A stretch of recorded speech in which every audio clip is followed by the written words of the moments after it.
have a slight disagreement on yours, so we'll go there first. Caps are plus 145 at Madison Square Garden. Play the Rangers, who are minus 170. The over-under is 6.5. Take it away. Yeah, so it's a bit of an ugly one considering how favored the Rangers are. But my case here kind of revolves around the spot. I think it's a really good time for New York to figure it out a little bit. They've been winning, but I think even Rangers fans would say it's been pretty ugly. The process has not looked good. So that's a bit of a soft sell here. But they've been completely embarrassed by the Caps twice this season. It was 4-0 in MSG. And then I think it was 6-1 last month, 5-1, whatever it was. It wasn't close. New York completely just handed them the game. I don't think that's going to happen here. They still should be a spot for Shesterkin. He's been shining lately. He's getting back into form. They have so much more offensive talent. They've got a power play that should be elite. We talked about how I'm not sure, like, you know, it's going to go with taking Zibanejad off that top unit. It seems like a waste of like one of the better power play players in the league. But still, they have so much more talent. They have a lot of guys moving the needle in the right direction. So I could just see this being a game where maybe it doesn't look like New York completely dominates the game, but I think the goaltending, the ability to finish, I think those are things that are going to shine through in this game. And I like this as a big spot for the Rangers to kind of make a statement and pull it together a little bit. If Ryan Lindgren's out, this team looks very different. It's really strange because, like, I think he's a solid defenseman, but it feels like Adam Fox's game is so reliant on him. And I don't know what it is, the fact that they played so much together for so long now. Because Right. And the neither. Mikola's not working. Right, Like, I exactly. wonder, we'll see if like that's a definite concern. Um, I look at the talent in these games, what the Rangers are supposed to be, what the Caps current roster is, and I'm like, are they going to exploit that? Will the Caps exploit their kind of the flaws we've seen out of them the last couple games? I don't think so. I think it's going to be like a good spot for the Rangers to kind of get right and have a comfortable win. The total here is 6.5. The over is plus money, so maybe it closes at 6. But these two teams have been playing pretty poor defensively. That Capitals Islanders game notwithstanding, where I thought they were really good, uh, giving up a lot of chances both ways, and that makes sense when you consider what happened to both the rosters at the trade deadline. With the Rangers, it was subtraction by addition defensively, and with the Capitals, it was subtraction by subtraction. Uh, so I think this one could actually go off the rails. I'm really interested to see Shesterkin because I know people are saying he's back. He played a good, solid kind of end to that game in Montreal, and then was really good against Pittsburgh, or excuse me, against Buffalo in his last start.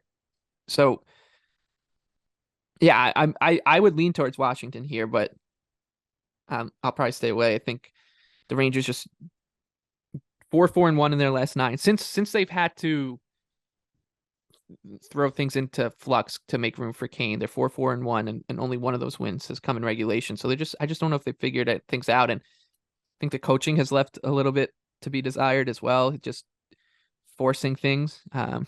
Everything was working well, and then I know that the move blew it up a little bit, but you could have kept the things that were really, really working for 2 years now together, and they haven't done that. So weird Right. spot. They're definitely acclimating. It's a bit of a weird Yeah. spot, but I do think like the price is like there's a realistic possibility that 10 games from now that we're viewing this as like a game Right. where it could Yeah. like a minus 230. So Yeah.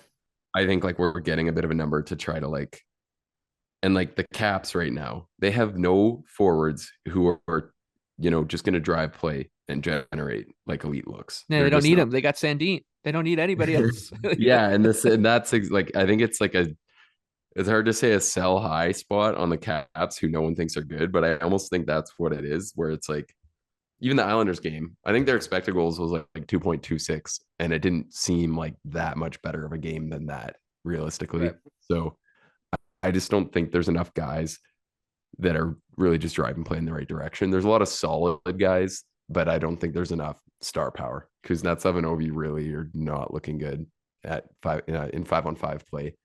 Um, Power plays middling, so there's just not a lot of stuff that I'm like excited about to do with the team right now.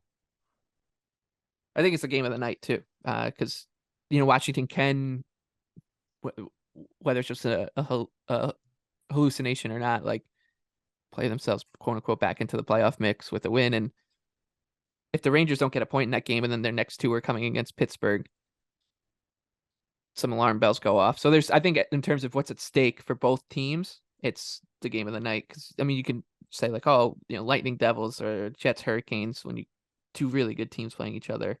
Those are the game of the nights. But considering both teams have so much at stake here, I think it's Caps and Rangers. And look at that, the NHL got it right for once. They are the national televised game on Tuesday night Oh, here in the great. States. Yeah, it would be insane. I don't really know if I think it would happen, but Pens are 6 back Yeah. of New York. I think Pittsburgh wins tomorrow. Like I said, I think New York wins tomorrow, but I mean, we can pretty much, it'd be shocking if Pittsburgh didn't win.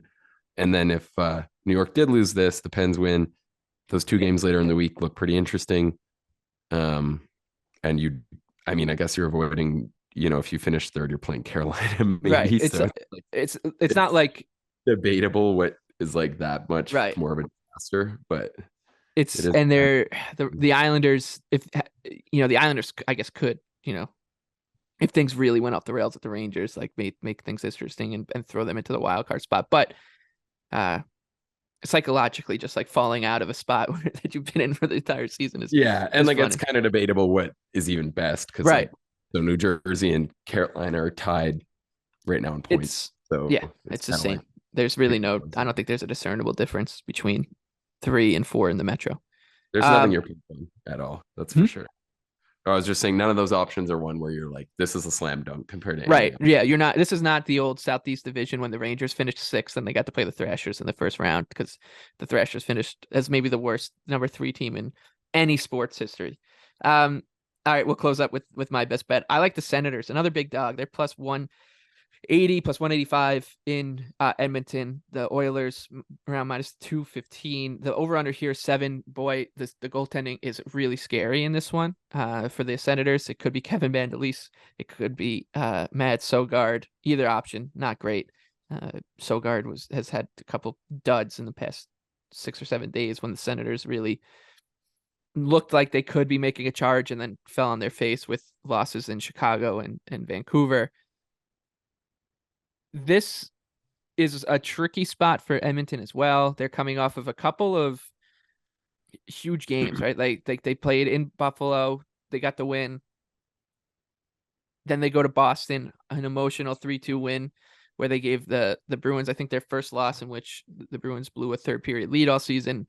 And then they lost in Toronto and the McDavid Matthews Hockey Night in Canada showdown. So a little bit of a letdown spot. They're also coming home after a long road trip. So spot wise, not great. And the Senators are a team that should have the talent to punch up well. The defense should steadily improve as Chychrun gets integrated and Sanderson gets more time under his belt as well. And they just the offensive firepower there, especially if Jack Campbell starts, doesn't look that way, but we can cross our fingers and hope. Could give the Oilers some issues. So I think it's just a good price on the Senators, and I'm happy to take it. Yeah, I agree. I think it's a really good price with the Sens to try and exploit some of the Oilers' weaknesses. I think it could be an interesting one too if you want to take a super long shot on the Sens parlayed with the over. If they win, I think it's like 5-3. So that could be a fun look to get some extra juice. Or You maybe don't if you think want Kevin to, Mandolisi's going to shut out Connor McDavid? yeah, exactly. Or if you want to, play some of the Sens props or their team total, I think those are really good looks as well. Should be a really fun game. So yeah, I think there's just enough concerns with Edmonton that when you see them facing a really elite offense, the Sens have been really, really good offensively. Yeah. Whereas like this trip has started horribly. The Vancouver game was bad. The Flames game the next night was awful.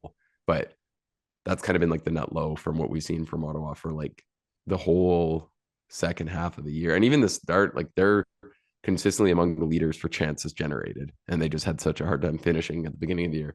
But like we've made the case a lot of people have. That was pretty shocking considering the names on the board with Giroux, Stützle, Batherson, Kachuk. They've got guys that are going to finish. So, if you're going to generate at an elite level, it's not like that's going to be, I don't think it's been like surprising that they've started to finish a lot of chances. It's probably still more the opposite, that the offense is where it is overall. And they've got an elite power play too. So there's a lot of arguments that suggest they can hang in here.